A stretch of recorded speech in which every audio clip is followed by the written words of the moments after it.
Well, we had a great plan, a conditions-based plan. They had to follow the conditions. They started to. They didn't for a little while, so we were staying there. They were ready to follow everything we wanted to do, and if they didn't, they knew, and I had some very tough conversations with the leader, that we were going to do some very serious damage, and they understood they would have been fine, unlike what they are now.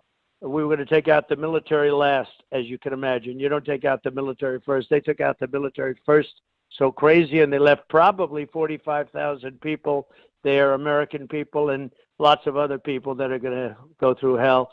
And so what they're doing is, I think, the greatest embarrassment to this country in its history. I don't think I've ever seen anything like it. Gross incompetence. And now he's saying he expects chaos. But a week ago, he didn't say chaos. He said everything was going to be smooth. So they took out the military first. That's like the captain of a ship jumping off the ship before the passengers. Took out the military first. We had nobody there. They saw the military is not there. The Taliban just walked right into Kabul, just walked right in. Nobody's ever seen anything like it. They took over, and we have all of these people, thousands, tens of thousands of people with no protection. So then he sends the military back, but they have hundreds of thousands of very good fighters, very good fighters, frankly. They're good. They're tough.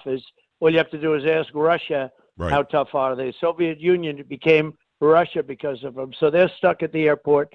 People can't get into the airport. They can't get out. And it's going to be very interesting to see. We had a great plan.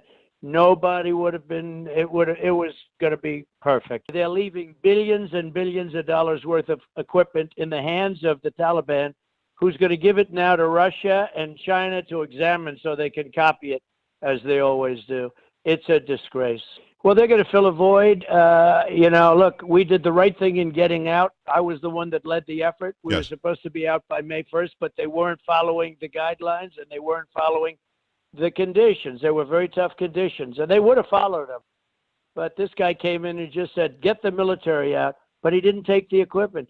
Again, billions of dollars of the best. They have our helicopters. They have our tanks. They have our Humvees. They have everything. These are armor-plated, very expensive. Thousands of them.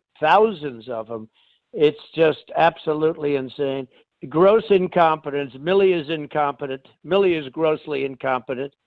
The Defense Department, you take a look at the head of the Defense Department. He doesn't even want to be on stage. He can't explain it. Right. Because nobody can explain it. All you do, you get everybody out. It takes 2-3 months. You take your time. You have the airport, you have everything. You just get the people out. Then you want to take out all your equipment. Who wants to leave billions of dollars worth of equipment? And if you look back at my statements years ago, I said they're going to give up as soon as we leave. Right. I also said that the head of that country was a total crook. And that turned out to be true also. He was living off his relationship with Congress. He had a great relationship with Congress.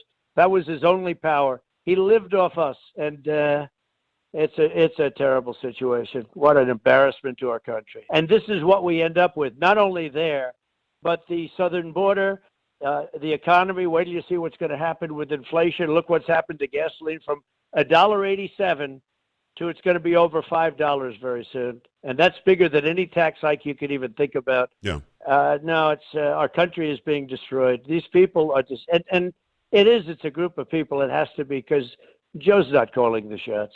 And he lies about everything, because if you look at the XL pipeline, take a look at that. He didn't say he was going to close it. Yet day one, he announced he's not going to do it. And it's 48,000 is the real number. 48,000 jobs, and so important. I mean, it was such an important thing. And yet he approves the Russian pipeline going into Europe and Germany. Everything was a lie, and you haven't seen anything yet.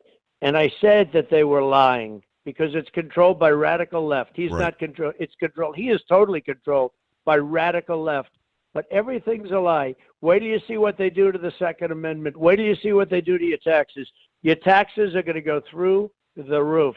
And inflation is going to destroy our economy like maybe never before.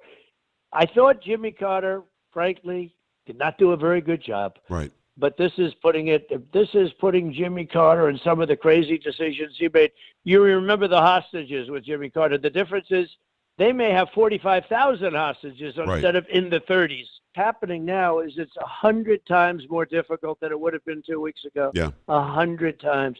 All we had to do is get the people out, and then get the people out, get the equipment out, bomb the hell out of the forts, because I would have bombed them so that whoever goes in there, let them, lots of luck. But bomb them. We spent billions and billions before my time, I'm proud to say, long before my time, tens of billions of dollars building these lengthy runways that are 6 feet thick of concrete. Nobody would do a thing like that. And I'd bomb the hell out of it and get out. So when they come in, whether it's China, Russia, or anybody else, and let them get rich over there. Everyone's wanted to go over into Afghanistan. Let them get rich. They won't get rich either. Look what happened to Russia. Remember, the Soviet Union became Russia because of Afghanistan. Right. So I'm not sure they're going to be so quick to go in. It's a tough place. It's a tough place. But what we're doing is, and I'll tell you what we're doing. And if you look at the soldiers that are in there right now, I believe those soldiers are in serious danger. Right. Because if we have 4,000, 5,000, or 6,000 soldiers, they have 200,000 fighters. I think those soldiers are in danger, the soldiers in the airport. We had that thing locked up. And by the way, we didn't lose one soldier in a year and a half. Right. Remember that? Yep. Because of the agreement. We had a great conditions-based. They had to do certain conditions before we did things.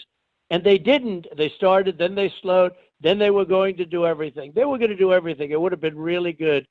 But they didn't, so we slowed. We had total control of that place. And then he came along and he just said, let's move the soldiers out. But he forgot about 45,000 people, civilians. Could be more than that, by the way. You're hearing that now. Could be more than that. Joe, it's a disgrace to our country.